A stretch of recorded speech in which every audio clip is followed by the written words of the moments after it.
Aimable soldat de l'Église, shalom et un très bon début de semaine à vous tous. Lorsque notre Seigneur Jésus-Christ vous soit encore une fois favorable en cette soirée de lundi, c'est une nouvelle semaine que le Seigneur nous accorde. Je crois de tout mon cœur que cette semaine encore, il sera notre Dieu et il nous fera autant de bien. Soyez donc bénis de partout dans le monde entier. Merci Nabino pour na réaction. Nabino, vous avez belé. Oyo musala oyo salema ezo pambola bino.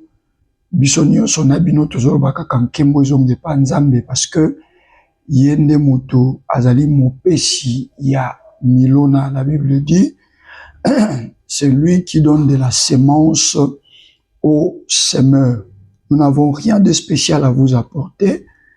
Et ceux qui toko memela bino quelque chose, vous allez sur bas soldat de l'église, ezaka ke loko e utie pa ya nzambe na bomoi pe azotinda ngopo ayebi ke bino ozali yende tata na bino, yende mutakela bino, yende mutayebi na ngonga oyo nini il faut bozolo kwa bile ya molimo pe ndenge nini bo sambela po makambo eyeba na kufungwama kolo azolo kumu. Tolansaki depuis vendredi passé une série yabatant très prophétique. Et il vous conviendra avec moi que le même vendredi, Topesaki Esaïe 41, 10 à 13, tu exploitaki même pas versé à l'Iboussou à Mobimba. On s'est juste arrêté sur ne crains pas car je suis avec toi et le Saint-Esprit a fait le chose n'enge yemoko molimo na nzambe alingaki makambo e salema na pamoli nzambe po ebele bokominyaki na biso na moma wana ebele ba ebisingai makabo na bango elala elamuki bisusu bakomi bazongeli kolota bisusu miso efungwami bisusu bayoki puissance. Et voilà, c'est à cela que le Seigneur nous appelle kobikisa babeli komona makambo ko sakola ezali apanage ya basali ya nzambe te, mais ezali eloko yo molimo musantu apesaka epai ya bana na nzambe. Bible lobi le Saint-Esprit distribue ses dons selon qu'il le veut ndenge yemoko alingi. Et ne blaguez pas avec ce qui s'est passé ce vendredi là. Bolongwa na distraction, continuez dans la prière parce que façon malamu ya robomba likabo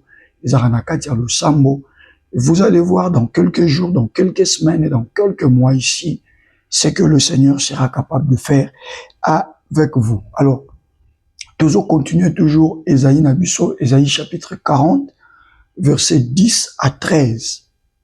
Sogi, vous s'appelez Nzambe, que tozaka nanouana, Nicolo Nyonso, gloire à Dieu, pourvu que tout découvrir ma merveille. Nalobaki vendredi, pourquoi le livre d'Esaïe?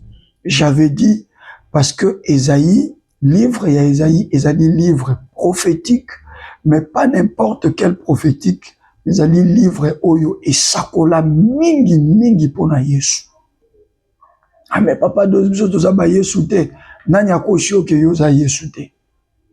Bible lobi, ayaki, ye azwaki sika na biso, biso tozwa ki esika na ye.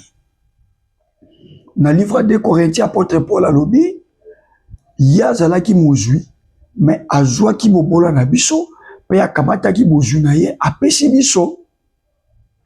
Toujours na 2 Corinthiens 5 wana, apôtre Paul azoko expliquer na ba chrétien ba croyant ya église à Corinthe que oyo nyonso Yesu Machia azali ko keno kosane kulusu. En réalité, Jésus est devenu nous.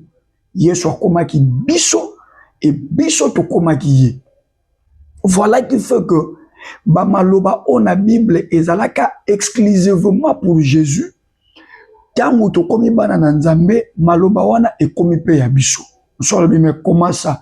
Mais c'est simple parce que na Jean 3:16 Bible bi nzamba zaika na mwana moko maloba nyonso ezalaki kaka pona mwana wana moko. Mais à partir il y a Jean chapitre 1 verset 12 à 13, pa balobi ke na ba yambiye bandimeli komone apesi pe bango bokonzi okoma bana na Nzambe. Apôtre Paul a expliqué bisongo bien na livre à Romain. Alobi ko banda wana héritage nyonso ya Nzambe ko kozalaka pona Jésus ye moko et comment pe ya biso nous sommes devenus héritiers de Dieu et lokola héritier liboso ezali Jésus alobi ndeto ko koma pe ba co-héritier. Ça dit toujours ko kabola héritage wana et le monde à Christ. Et donc attention, lorsque nous ouvrons Esaïe, masakolio toujours kuta awa chrétien yokanga zoya molokola masakoli oyo ezali destiné uniquement et exclusivement pour nayo. Est-ce qu'on me comprend, je pense? Voilà. Toujours dans Esaïe chapitre 41 verset 10 à 13 au total qui vendredi dans le but aussi ça qui a monté tout ça qui juste une phrase kaka ya liboso et le Saint-Esprit nous a conduit. Alors on reprend avec la lecture pour repousser na mokelelo par la grâce de Dieu. Ésaïe chapitre 41 verset 10 à 13. Je lis au nom de Jésus-Christ. Ne crains rien, car je suis avec toi. Ne promène pas des regards inquiets, car je suis ton Dieu. Je te fortifie, je viens à ton secours. Je te soutiens dès ma droite triomphante. Voici, ils seront confondus. Ils seront couverts de honte, tous ceux qui sont irrités contre toi. Ils seront réduits à rien. Ils périront, ceux qui disputent contre toi. Tout ce qu'on a 13, hein? Tu le chercheras, verset 12. Tu le chercheras et ne le trouveras plus. Ceux qui te suscitaient querelle, ils seront réduits à rien, réduits au néant, ceux qui te faisaient la guerre. Verset 13. Car je suis l'Éternel ton Dieu qui te fortifie. Car je suis l'Éternel ton Dieu qui te fortifie. Ta droite qui te dit ne crains rien, je viens à ton secours. Est-ce que tu peux là? Tu peux lire Liloba na Nzambe ototi kotanga maboko makasi soda de l'église partout dans le monde entier, en Afrique, en Asie, en Europe, en Amérique, en Océanie, na ligyo betela Liloba ototi kotanga maboko makasi parce que Liloba na Nzambe ezali Nzambe yemoko. Vous comprenez? Na lobi Liloba na Nzambe ezali Nzambe yemoko. Gloire soit rendue à notre Dieu. Tolobaki mukolo wana kobanga te, kobanga eloko te, po ete nazali na yo. Tozaki en train de démontrer pourquoi est-ce que Nzambe azolobela likamu ya kozala na mutu. En fait, le vrai problème ici est ça que on remarque même na ba personnage ebele ya Bible Nzambe azali koya kopesa bango garantie te ke na pesi yo mbongo. Suivez-moi très bien.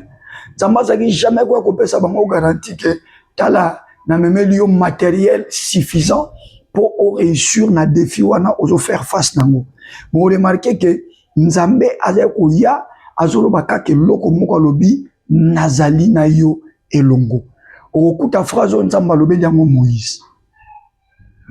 Na Exode chapitre 3, tant Nzambe azobenga Moïse na vision ya buisson ardent. Moïse a bangi alobi Nzambe tout ça. Nzambe alobi nga keloko moko, je serai avec toi. Nakozala na yo. Au monde c'est la même chose avec Josué. Alobi na Josué telema yo mtokokati sa peuple au Jourdain. Matanga eko continuer te. Parce que na Nzambe na jiré na lobi nakozala na yo elongo. Et tout ce que Tokoko Tchana actif à Moïse comme prouesse, comme miracle, comme prodige, on remarqué que et trouver force nango kaka na liloba wana nakozala na yo elongo. Bande ko Pharaon, na o risque na vanda lisuka wana lelo, c'est ça aussi le risque avec moi. Bande ko Pharaon, azala ki roi ya pamba pamba te. L'histoire au boyokaka ya Moïse akenanda kwa Pharaon pour baki tika peuple nzambe babima. Moïse azokende kokutana na Pharaon ya pamba pamba te. L'Égypte na époque wana, c'était la superpuissance, c'est pratiquement les États-Unis d'aujourd'hui. Il y a solo papa dose, oui, na repeso bilembo belé. On remarque même que tant que crise frappa comme mokil mobimba. Pour na ko trouver bilo a rolia, il fallait qu'à en Égypte. Histoire ya Joseph toyebi. Tant il a commis presque premier ministre parce que deuxième personnalité en Égypte. Et nzala ya ki makasi na bande ko na balongwa kana. Pour na roya ko luka bilo ko wapi na Égypte, bilé zala ki kaka en Égypte. Et donc, c'est l'Égypte qui faisait la loi. Mais rien qu'à cause de la phrase « Oyo, nakozala nayo, je serai avec toi », nous voyons Moïse qui est Pharaon, qui affronter Pharaon et faire des trucs en Égypte. Oyo, Égypte est tigala ko vivre été. Tobe nango les 10 plaies. Moïse a bimisa ba grenouille en Égypte bandeko nyonso wana kaka po nzamba lobaki na kozala nayo. Est-ce que vous comprenez la soldat de l'église? Ça dit rien que cette phrase là, je serai avec toi, la seule phrase là est capable ya ko joyeux soldat de l'église aux talanga et condition na dimension moko bato bako komati ba lobaki te asimbikisi. Il y a solo papa dose, mais oui, la personne Exode 3, peut-être, tout le monde casse rapidement. Bon, l'impression il est peut vendir na phrase wana. Et ça n'est pas pourvu que les soldats de l'église à la révolter.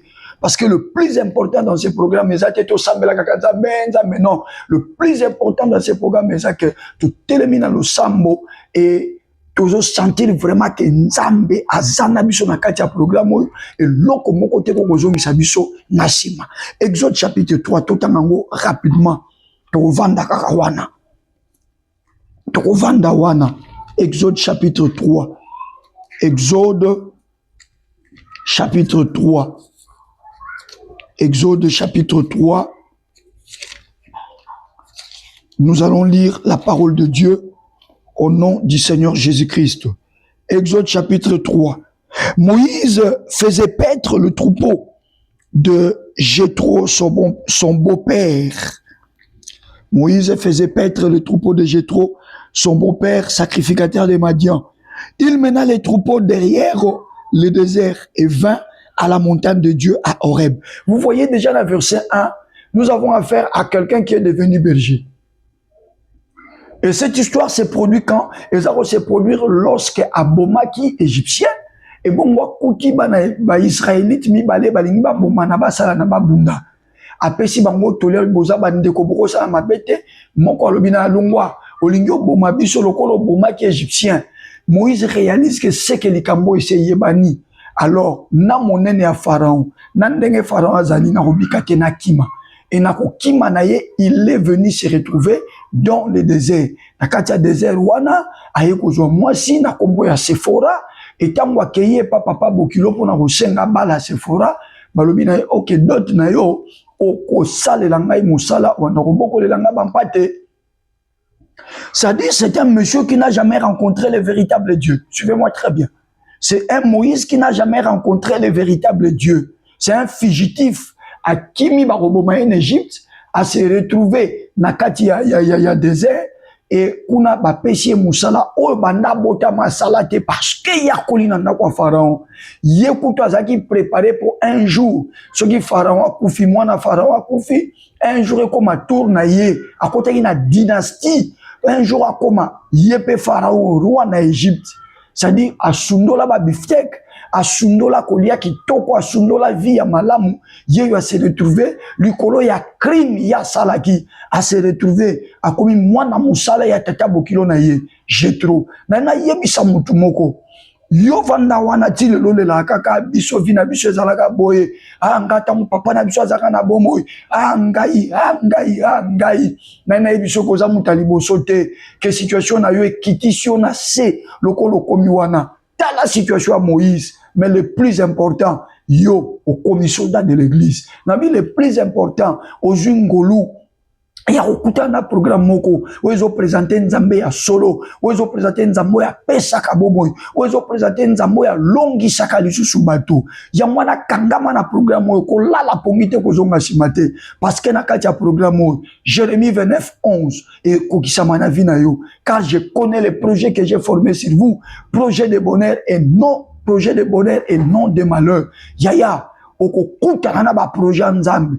Kaka ndenge tozo kutanaka butu nyonso tozo partageaka liloba tozo sambelaka pesa quelques mois pesa quelques semaines yo kala mingite o tatola monena nzambe so ezali nga yo nde na komi na chat na ko tatola monena nzambe bien aimé bomoni Moïse nzambe okutana ye aza sous prince Égypte te bandeko c'est quelqu'un qui est assis à comment inutile frère comment on a vu nos pamba maman pona ba événement kutana nango okoma omona lokwa ke yo situation vino kozala kaka boye nazana sango mala momo pona yo na pokwa lelo sango mala mangweza nini nzambe ya soldat de l'église le nzambo ya Moïse azana besoin kutana yo pour changer du solo na yo to continuer lecture na biso rapidement tokena verset 2 balobi il faisait paître le troupeau et il mena les troupeaux derrière le désert et vint à la montagne de Dieu à Horeb. L'ange de l'Éternel lui apparut dans une flamme de feu au milieu d'un buisson. L'ange de l'Éternel, nature attention Nabino, Jésus-Christ lokola a se révélé qu'il n'a lokola fils de Dieu. Suivez-moi très bien. Jésus-Christ lokola se révélé qu'il n'a lokola fils de Dieu. Parce que Ésaïe 9, verset 5 disait, car un enfant nous est né et un fils nous... il nous a dit enseignement. Ça doit, il faut dire en la dimension exhortation. Car un enfant nous est né et un fils nous est donné. La domination reposera sur son épaule. Tout ça, on l'appellera admirable. Tout ça, c'est la prophétie qui annonçait la naissance de Jésus dans Ésaïe 9. Yango na tshebe sabino ke ndenge tokovanda na Esaïa makamu tokolobe zaya yo ndima yango sambela silbase nango tchango en pratique yo mars oyo tika na lakso ata musapina lobi mars oyo titoke ndoko sili sango yo tokotuna na question soki maladi wana eke wapi tokotuna na question soki problème wana ozaki nango eke wapi tokotuna na question soki soni wana eke wapi parce que Nzambe alingi oyo nyonso ya loba pona Yesu ekoma ya yo soki pona Yesu ekokisama alors pona yo pe kokisama au nom de Jésus-Christ. On dit l'ange de l'Éternel lui apparut. Et ici, lorsqu'on parle de l'ange de l'Éternel, naissance physique à Jésus, c'est Jésus lui-même. L'ange de l'Éternel, c'est Dieu lui-même. Tant autant dans la Bible, dans l'Ancien Testament, l'ange de l'Éternel, il s'agit de Jésus-Christ lui-même. Nous sommes bien solo, papa Dozi, mais oui, parce que au moins, on a preuve dans la Bible. La Bible s'interprète par elle-même. Sauf que dans Genèse chapitre 18, histoire, il y a Abraham, il y a Mbaki, ange Misato. Parmi ces trois anges, il y avait un ange qui est l'ange de l'Éternel et c'était Dieu lui-même. Et au moins, dans histoire, parmi les trois personnages du ciel, c'était l'ange de l'Éternel. Et quand Genèse 18, à un moment donné, au lieu de l'ange lui dit, Dieu lui dit. L'ange lui dit, mais Dieu lui dit. Dieu lui dit. Est-ce que quatrième personne a été l'ange qui prenait la parole, c'était Dieu lui-même. D'accord? Voilà. Et on continue. L'ange de l'Éternel lui apparut dans une flamme de feu au milieu d'un buisson. Moïse regarda. Et voici, le buisson était tout en feu. Et le buisson ne se consumait point. Moïse dit, je vais me détourner pour revoir quelle est cette grande vision et pourquoi les buissons ne se consument point. L'Éternel vit qu'il s'est détourné. C'est l'ange de l'Éternel qui lui a parlé. Mais après, on change, on dit, l'Éternel vit. Ça va? Je crois que vous avez la réponse. Voilà. La Bible ne s'interprète pas elle-même. Donc, quand je dis que l'ange de l'Éternel ici, c'est l'Éternel lui-même, donc c'est Jésus. Lui-même, ça dit, oh papa, mais l'Éternel est comme Jésus. Oui, Kaspo, il est baraté.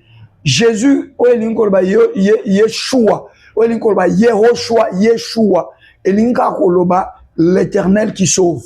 Voilà. Donc, lorsqu'on dit l'Éternel, n'allez pas vous embrouiller. L'Éternel, c'est Jésus. Parce que Jésus, Yeshua, Yehoshua, signifie l'Éternel qui sauve. Donc, c'est l'Éternel qui sauve. Quand on dit Yeshua, c'est l'Éternel, maintenant, qui vient dans la casquette d'un sauveur. C'est ça que signifie Jésus. Donc, l'Éternel qui vient dans la casquette d'un sauveur. D'accord? On a tous se mettre d'accord vraiment dans les Kamouan. Donc, lorsqu'on dit Yeshua, lorsqu'on dit Yehoshua, lorsqu'on dit en français maintenant Jésus, Jésus signifie l'Éternel qui sauve. L'Éternel qui sauve. Et ici, on dit quand l'Éternel vit, c'est-à-dire quand Jésus vit. Quand l'Éternel vit, c'est-à-dire quand Jésus vit. Quand Yesu amoni. D'accord? Donc, quand l'Éternel vit, quand Jésus vit, quand l'Éternel vit qu'il s'est détourné pour voir, alors qu'est-ce qui va arriver? Qu'est-ce qui va arriver? Et la Bible dit, l'Éternel vit qu'il s'est détourné pour voir, et Dieu l'appela du milieu du buisson. Et Dieu l'appela du milieu du buisson et dit, Moïse, Moïse. Il répondit, me voici. Dieu dit, n'approche pas d'ici. Ôte tes sandales, ôte le soulier de tes pieds, car le lieu sur lequel tu te tiens est une terre sainte. Et il ajouta, je suis le Dieu de ton père, le Dieu d'Abraham, le Dieu d'Isaac et le Dieu de Jacob. Moïse se cacha le visage, car il craignait de regarder Dieu. L'Éternel dit, j'ai vu la souffrance de mon peuple qui est en Égypte et j'ai entendu tout ça, tout évolué. Je suis descendu pour le délivrer. Toujours réaction à Moïse. Et verset 14, maintenant va, je t'enverrai auprès de Pharaon et tu feras sortir d'Égypte mon peuple, les enfants d'Israël. Moïse dit à Dieu, qui suis-je pour aller vers Pharaon et pour faire sortir d'Égypte les enfants d'Israël? Yoka, Maramunza Malobinaye. Nous sommes au verset 12e. Dieu dit, je serai avec toi. Voilà. Moïse a kabola maï. Moïse a kabola mer rouge n'habiteni mi balé. Moïse a salaboye. Makambo nyonso wana Moïse a sala. Kaka ponzambe apesa kiye liloba oyo. Nakozala nayo elongo. Nabandeli. Makambo nyonso wana Moïse a sala. Moïse est devenu supernaturel. Surnaturel. Akoma surnaturel. Azaki neka mutu kwa batu nyonso naba défaut, naba erreur, kutu na vina ye azaki koloba ta malamu kutu te. Mais rien que cette phrase là, na kozala na yo elongo. Ozo comprendre ngate. Nabi rien que cette phrase là, na kozala na yo elongo. Na bande lisusu, rien que cette phrase-là, je serai avec toi. Rien que cette phrase-là. Et bimaki na monoko nan, et bimaki na monoko nzambi. Oya bimela qui est na forme ya ange de l'Éternel, mais bon mona katia li solo, et comme il sous l'Éternel lui dit, et comme il sous Dieu lui dit, parce que l'ange de l'Éternel, c'est l'Éternel lui-même. Donc, lelo yonanga soldat de l'église, to benga bito comprendre l'orumoko. Que soki nzamba lobi na mutu na rozala na yo esili ata soki na famille batu wana bandoki bazalaka 1 million, ata soki na famille bandoki ya mutu wana bakisi salema, ba sacrifice salema, rien que cette phrase là na kozala na yo eza capable yango moko ekweisa kindoki, ekweisa bakisi wana, esukisa o nyonso ebloka batu nyonso, afin que mutu wana na vie na ye akoma mutu akosala makambo ya minene. David a compris qu'on a Psaume 60 verset 14 à l'objet, avec Dieu nous ferons des exploits. Le vrai problème est ali ozakananani. Le vrai problème est ali tu es avec qui? Mais ceux qui soldats de l'église nyons ozao na mutema no yebi ke ozala kananzambe. Tozolo bela toujours makambo kobanga. Yango memi biso wana ne crains point car je suis avec toi. Nous sommes dans Isaïe 41. Awana verset 10e, première phrase. J'insiste, je dis la toute première phrase. C'est Dieu qui dit, alors ne crains pas qu'au bangate, car je suis avec toi. Et nous voyons cette phrase lorsque Dieu la libère, na vie à Moutou. Quels sont les effets de cette phrase-là? Nous sommes d'abord avec Moïse. Yo lingo kota likamuna biso po bomangai nengo bomaki égyptien wana phrase wana e bangisi Moïse atali monena Pharaon atali soma Pharaon biso na tirani na Égypte. Pharaon na robika te panayi Moïse tout la mouisi azaza akima kenda na désert alongwe na vie ya luxe lokola prince ya Pharaon. Il se retrouve bandeko na désert ti akomina koboko la bampate boy ya tata bokilo na ye. Et yewana inde azoboko la bampate Moïse va se retrouver na ngomba ya Nzambe akute na Nzambe amoni vision surnaturelle ya nzete zo pela mais zo zikate mais na suka na ngwa lingi atala boye Nzamba lobi na ete na kute no boye pona peso mission mais mission weza il faut zonga nanda kwa Pharaon nani esika baluka nga esika baselanga avis de recherche nesika bozolo bananga ke ngai na zapele na zonga. Moïse eut peur abandi kolakisa Nzambe ba raison nyonso ekosala ke ya zonga te. Butu na lelo na zoye biso mama papa oza na programme oyo na yebi état dans lequel oza ko se retrouver te, et là oza déjà na ba raison na belé oza kolinga ko présenter papa dose ndenge yaya na nga kufela yaya na biso kutu aza ko banga Nzambe neki na nga kutu ye kutu vine nyonso ezalaka ba retraite ba zamba ba ngomba mais yozolo ba na nga makambo modèle. Oui nazolo ba nwango parce que oyo azo peso liloba oyo Bible lobi abongwana kate azalo lenge moko hier aujourd'hui et éternellement. Comme on a eu l'éternel des armées. Et l'élo nazo yebiso, que cet éternel des armées là, c'est lui Jésus-Christ de Nazareth. Rien que cette phrase-là, je serai avec toi. Bandeko Moïse a côté en Égypte. Moïse a comme l'opposant de Pharaon. Dans un royaume, opposition est à la raté. Mais Moïse a comme opposant de Pharaon. Na yebi ke kindoki na famille na bino et comme tout un royaume. Na yebi ke ba hôtel na famille na bino et comme tout un royaume. Mais ce soir, je t'amène le Dieu où yazalaka capable ya ko komisa yo chef de file de son royaume, d'un royaume autre que le royaume qui domine, afin que ce qui yoye, oye renia bane na bane, oye lalisa batu nase, oye bangi sabatu, oye pesa soni na famille, par toi, likamwane yeba na ko changer. Et ici, dans le choix de Moïse, Dieu ne tient même pas compte, il y a ba incapacité na ye. Tala, au monde na katia makambo toujours sur la suro. La peur, longola onyo so babengaka complexe. Tika komona ke wane zakapona bango, ngai na niveau na ngaboy, nakoko makuna te. Tika komona ke ngai penza un jour na vandi boye, nakutani pe na mukonzi ya mboka, un jour penga na vandi boye, na sali pe projet na nga, bandimi yango pe, nga penaka na mboko oyo, nde nazo souffrir nazo na papier te. Est-ce que nako réussi ko somba ndaku pe na mboka oyo? Kasi question nga pe na otunu, ba onyoso ba sombi ba ndaku na mboka wana, oyo yebi bosola na bango pe ta musuna lingala. Kasi yebi sangati. bakende ko simba soutani ya tata nzambe baningisi yango 4 fois nde basombi.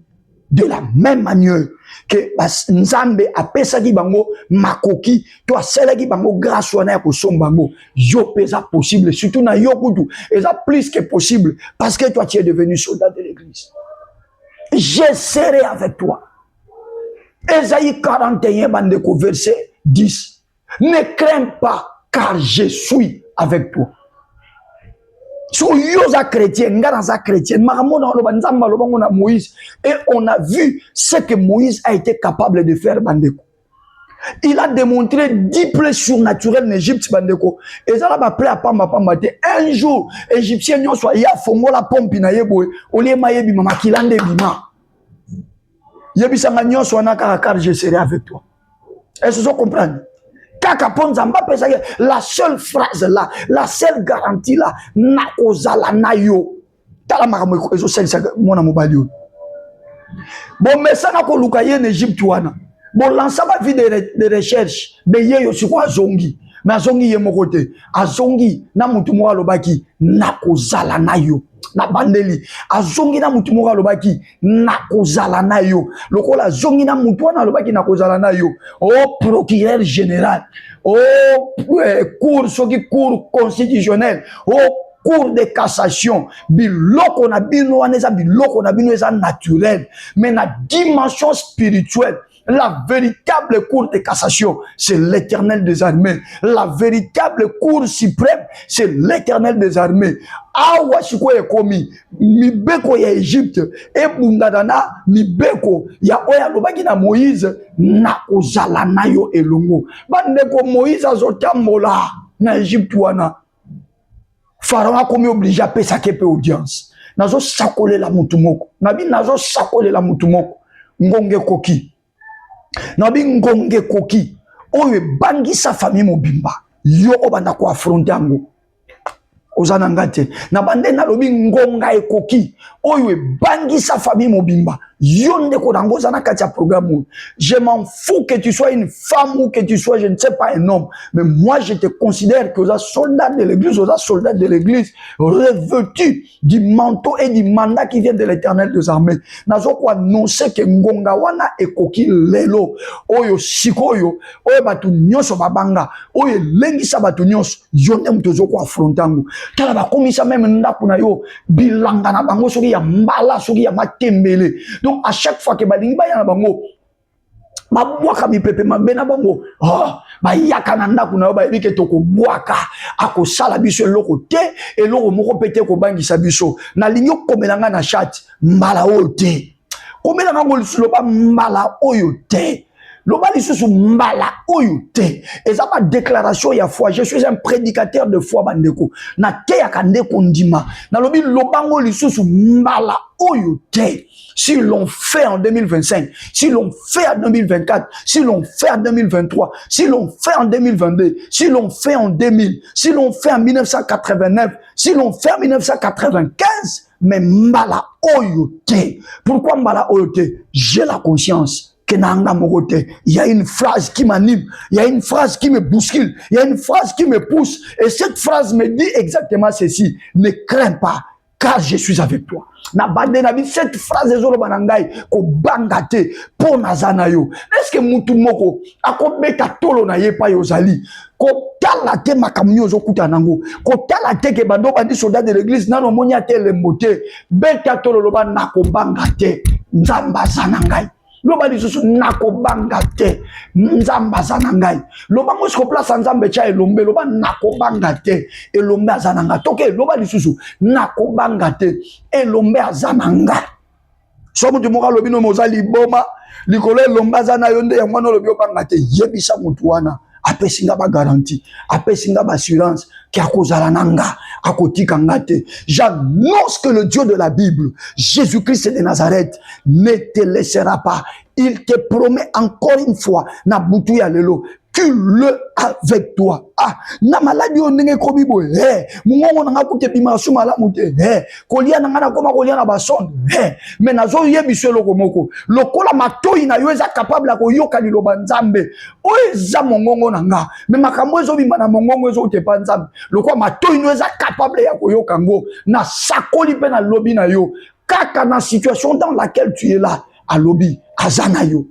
Na bande na lobby à Zanayo. Maman, au komi pene, ya ko misala même mabe na ngonga oyo. Parce que zo mekabo simbito sala bo kende bo ezo simbate. Mais le quoi mato ino eza capable ko yokanga. Na lobby siko na kombo Yesu Kristo na zo teya. Awa na programme oyo soldat de l'église que Azanayo elongo. Oh, lokola Azanayo elongo. Koza la presse komi sala mabete. Nabi koza la presse komi sala mabete. Nabi koza la presse komi sala maloba ya mabe na munoko na ote. Koza la presse te ya kwa agir na se ya émotion. Attention.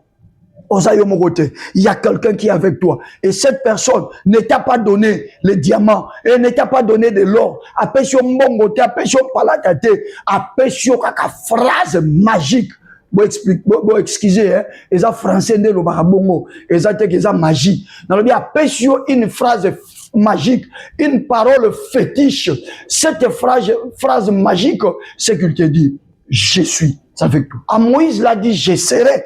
Mais à toi, Jésus n'a jamais dit, je serai. Jésus a dit, je suis avec toi. Quelqu'un dit, nous sommes dans Matthieu 28.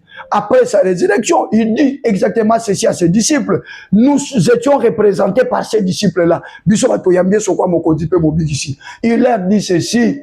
Voici, je suis avec vous jusqu'à la fin du monde. Je ne vous délaisserai point. Je ne vous abandonnerai point. Ah! Soldats de l'église, surtout dans le milieu anglophone, ceux qui vont comprendre le loboboy, nous avons va télémi, va dire sauter, va dire gang, va dire pambolanzan, va tomber ma boko mi balé, va dire lever comme Yesu. Kaka pour comprendre que oya lobi nanga azananga, même les lobawana tanga lobango na Moïse, tala makambo salema, oyo, oyo, oyo, oyo, oyo. Et nature il y a Josué nenge moko. Alors qu'il a Josué, lève-toi et traverse le Jourdain avec ses peuples. Josué qui négocie chacun toi t'es vicié. Je serai avec toi comme j'ai été avec Moïse. Parce que si vous comprenez ma cambo. Nakozala na yo nenge nazalaki na Moïse. Ça dit Josué, Moïse voit nos lela wana parce que Israël était dans le deuil. Josué, Moïse wanozo lela wana akoma extraordinaire kaka pona phrase on azo pesa yo. Tango azaki kaka Moïse sans phrase wana azali même boy ya tata bokilo na ye. Musala de tongo ko bimisa bampate azoken. Bomona ke danger. Bomona bozako mona ye extraordinaire. Abimisa mai na libanga mabe. Abelela mane uta likolo bolie mabe. Asala boye mabe. Ba nyoke swabino. Asala serpa derrière cheli likolo boye botali serpa derrière biki mabe. Nyos to ane vandeka ne loko moko. Po nazala ki na ye. Na bandeli po nazala ki na ye. Na le bien pour la troisième fois. Po nazala ki na ye. Je vous ai dit, oh, c'est tout ça, oui. Donc Moïse wana zaki ne pe fugitif kuto boma mutu akima. Nani azoboya kosala nzambe soldat de l'église. Nani atika kosala nzambe pour mona ka sala mabe moko boye. Est-ce que leki ya Moïse? Na tuni leki ya Moïse. Est-ce que nzamba yeba kiteke mutu na zonga na pesa mission c'était un assassin? Aute ko boma mutu en Égypte. Nzamba yeba kiango. Na dingi na peso sangwa malamu na buto le pona yebisa yo. Soko landelika ba faiblesse na yo. O landa nzambe te moye ko tato la mona nzambe zake. Kamata ba faiblesse wana. Bua kango. Osio sala. Ma isoke sopane zo na liso na kati ya verte. Oui, c'est comment. Mais au moins, l'Éternel ne t'a jamais laissé. A tininga na butolo na lobana yo. Bima na culpabilité wana. Yo zo mona ka bando kimba osalo boy. Zoka porte d'entrée na mweza ki culpabilité. Quoi sa culpabilité wana. Soki na no senga bolimbisa likambo wana te, demande pardon ako yamba yo lisusu. Soki po so sengela ngo bolimbisi, ko vanda lisusu ko kanisa ka teke e comme nga boye, pona sala boye, na soko patate, pona sopaka zemi, na lobi malamu na zo teonde savoir malamu na butwa lelo ko considérer lisusu biloko wana te. Tombola loboko na yo, loba zala na nganzambe. Loba lisusu zala na nganzambe. Loba pour la troisième fois zala na ngai nzambe. Soki azana yo. O kamu sa famille na yo. Soki azana yo, bande kono ba okamwa yo. Soki azana yo, makamu na yo, et on a la différent na ya batu mususu. Ah, tozaka biso mon côté. Tozaka biso mon côté. Josué quand il a compris ça, il s'est levé. Josué s'est mis maintenant, ya kotambusa Israël. Ba koma liboso a Jourdain, Jourdain fongola nzela. Ba ngwana ba katisa. Nyonso wana pona nini? Zong selanga na kozala na yo. Kaka Paulo baki na kozala na yo. Ça c'est une phrase magique. Mon Christ yokanga na kati ya soins intensifs wana yokanga bien. Nalobi c'est une phrase magique. Il suffit que tu réalises qu'il ne t'a pas laissé qu'il est avec toi au bima l'hôpital. Nabio au bima l'hôpital wana. Il suffit que tu réalises ça. Mobali noa ko bika. Il suffit que tu réalises ça. Qu'on réussisse, qu'on vive la restauration. Nalibala na yo. Parce qu'il est avec toi, il ne t'a jamais abandonné. Il t'a jamais délaissé. Il ne t'a jamais abandonné. Donc Josué, libre soit mire, il y a Jéricho. Jéricho fermé, barricadé devant Israël. Josué, to lega nengenin, yum to binzamba lobis ko ngana kontuena me mabino tina kana. Josué teli ba mwabi ngape na yebite, ma yebisa inga. Aouza nanga, denga zaki na Moïse. Ayebisa kinga. Donc Josué tu zo kumba biso boy nzamba pesa kine yo ba marteau tena ba birente poto bukela miro il m'a jamais donné ça. Tout ce qu'il m'a donné, la phrase je serai avec toi comme j'ai été avec Moïse. Bien aimé, Israël tamba balou qui 7 fois ba sali tout ya mira Jéricho. À la 7e fois, ba pousser ba cri. Mire bandi kokoya. L'observateur de l'autre bazota la balobi va utiliser arme nini, va utiliser tracteur ya ndengenini. Ozo kwisa miro yo etongama na ba colonie ya minene mais zo kwisa ngo en rien de temps. Est-ce que ba boaki bombe, ba tche dynamite moko tango beti ndezo ko panzango. Josué teli bango ebisi bango. Te bombe te, dynamite te, mundu qui pète, tracteur pète. Il est avec moi. Azanangai. Il est avec moi. Azanangai. Il est avec moi. Azanangai. Boakana nous dira wana. Oyo, olali na ngoli kola maladie. Kane na zo obesana na zoloba. Longola dira wana. Bouger ma colonne, ça l'effort qui t'en ambeto. Nzambazana yo. Ozasu maladie te. Tu n'es pas esclave de ce lit. Toi, tu n'es pas esclave de ce lit. Kobanga yangote. Car je suis avec toi. Tomola maboko. Pamolanza. Je disais que pas anglophone boy, car on va comprendre le mystère et venir la phrase ba o pambolanza. Tout le monde soldat de l'église. Pambolanza. Élève la voix, prie. Tout le monde bondela. Banda ko pambolanza. Pambola Yesu Christ Machia. Élève la voix, prie. Mon âme est bénie. L'Éternel, car il me dit de louange, ma bouche est célébrée, l'Éternel, car sa miséricorde durera à toujours. Oui, mon âme est bénie, l'Éternel, car il est digne de louange, ma bouche est célébrée, l'Éternel, car sa miséricorde dira à toujours. Oh, si j'ai contemplé les cieux, l'ouvrage de ses mains, si j'ai contemplé le paysage, l'ouvrage de ses mains. Moi, si je contemple la terre, l'ouvrage de ses mains, les mots me manquent pour te louer, pour t'adorer. Oh Jésus, magnifique, le roi des rois, des lions de la tribu de Juda.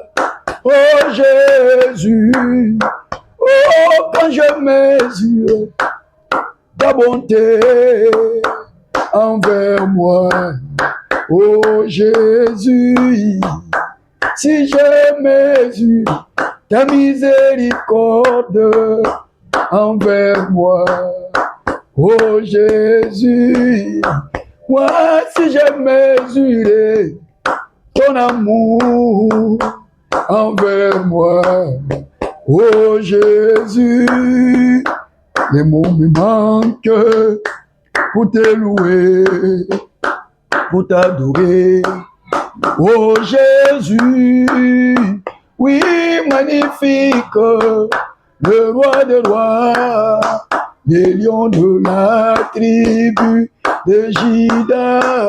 Oh, oh, chantons, Emma, Emma, Emma, Emmanuel, Emma, Emma, Emma, Emmanuel, Emma, Emma, Emma, Emmanuel, Emma, Emma, Emmanuel. Oh, Emmanuel, Tongo etani, Emmanuel, Iye Tongo etani, Emmanuel, Ye Emmanuel, Mobundi Molongi, Emmanuel, Yo Mobundi Molongi, Emmanuel, Iye Emmanuel, Akoti Kangaite, Emmanuel, Akoti Kangaite, Emmanuel, Ye Emmanuel, Azali Nangelongo, Emmanuel, Emma, Emma, Emma, Emmanuel, élève la voix, priez, priez, priez, priez. Bénis le Seigneur, soldat de l'église. Cette semaine est une semaine très, très prophétique.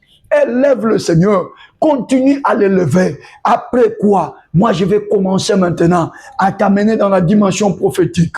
Élève la voix, élève la voix, élève la voix. Prie, prie, prie, prie, prie, prie, prie, prie, prie, prie. Prie, prie, prie, prie, prie, prie, prie, prie.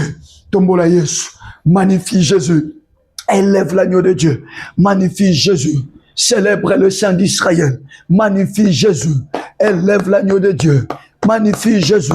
Je t'élève, Seigneur, je t'élève, Éternel. Bato mokili, basale la kaba bombe, bato mokili, basale la kaba outil, oyeza approprié, pour na kokoisa, oignon se kokozala loko l'obstacle, mais toi, tu nous donnes seulement la parole, et une fois tu yambi liloba, tu agir selon liloba, makamoyo, et koya kanaba outil ya minene, lilobe koisa kango. Oh Jésus, ton moi, nettoie-moi, ton moi, nettoie-moi. Ma soldat de l'église n'a boutoua le lot. Tozo netolo. Ma soldat de l'église n'a boutoua le lot. Tozo kembelo. Ma soldat de l'église n'a boutoua le lot. Tozo magnifié yo. Reçois l'honneur.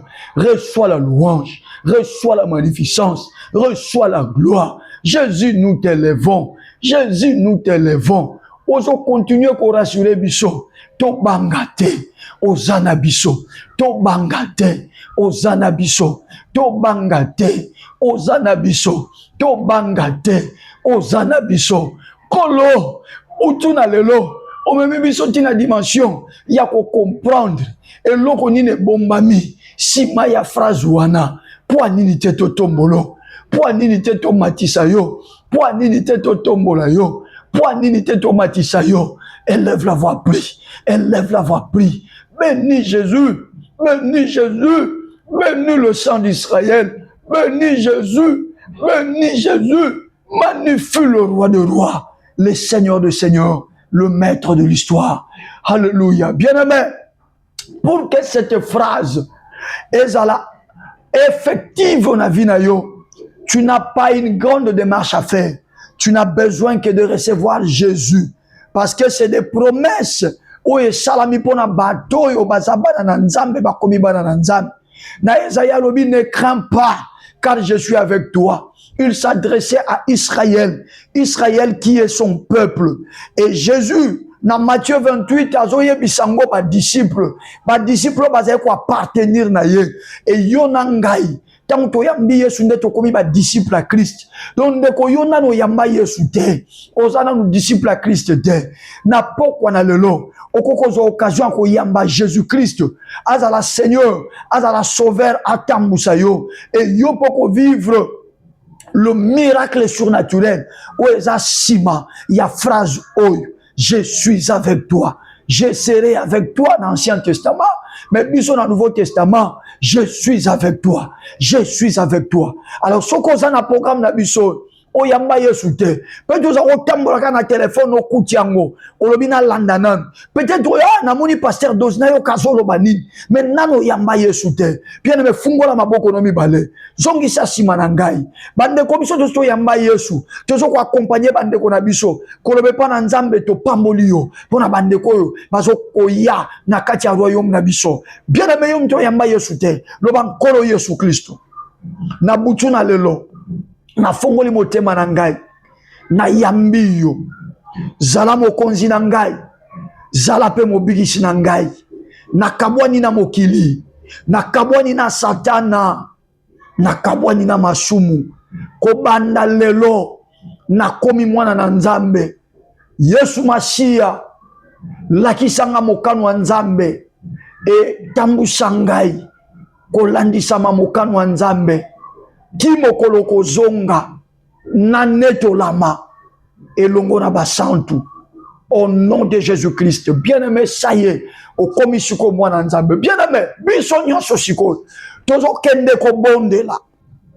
Nzamba lingi ki lelo alobela biso likamoyo aza elongo na yo ndenga alobaki yango na Moïse. Bien-aimé, quand Dieu a dit ces choses à Moïse, so continue yango parce que totangi mbangumba au moment que il a commencé à démontrer les miracles par Moïse. C'est là où il a donné à Moïse un signe. Tcha le boko comme une lèpre, zongi ça tout ça. Mukoleko ya toko solo la makambo. Ça dit nzamba comme ko pese ba preuve que ce gars lobina mutu ke na kozala na yo. Ndenge nini makambo ko koma ko salema na vie na ye. Ozo bonde le paranzam. Lo banzambe bandanga na yambayo. Loba nzambe wutanga na landako musomi o viva makamwa nzambe me après vango susute ozo kene ko réclama ngwe pa nzambe loba nkolo nengo salaki na Moïse na komi na posa na vie na ngai o banda pe ko sale na bilembo awa tozo senga nzambe bilembo de signe bandeko ba bilembo emanda ko sale eza semaine prophétique à partir ya prière tozo sala yo na ngai bilembo eza ko fongwa na vie na yo loba na nzambe ko loba no mambebelete kolo par rapport à vie na ngai kolo par rapport à famille na ngai kolo par rapport ya mobali na ngai kolo par rapport à mwasi na ngai kolo par rapport à bana na ngai salelanga bilembo na linga banda komona bilembo ke yo zanangai esuka kaka tendenge papa doza lobi ko zalaka nanga me banda ko pesa nga bilembo nani azotobola mongongo na ye nani azobeta maboko soldat de l'église ni na déterminé commence à demander les signes. C'est une semaine prophétique. Demande maintenant les signes. Le bananzambe na mona bilembo. Pesanga ma preuve. Pesanga bilembo. Donne-moi les évidences que tu es avec moi. Ezala kaka ya maloba te. Boya ya maloba. Senga bilembo. Boya ya maloba. Senga bilembo. Boya ya maloba. Senga bilembo. Elle lève la voix, prie. Elle lève la voix, prie. Elle lève la voix, prie. Elle lève la voix, prie. Prie. Priez. Soldat de l'église, toquez, bata.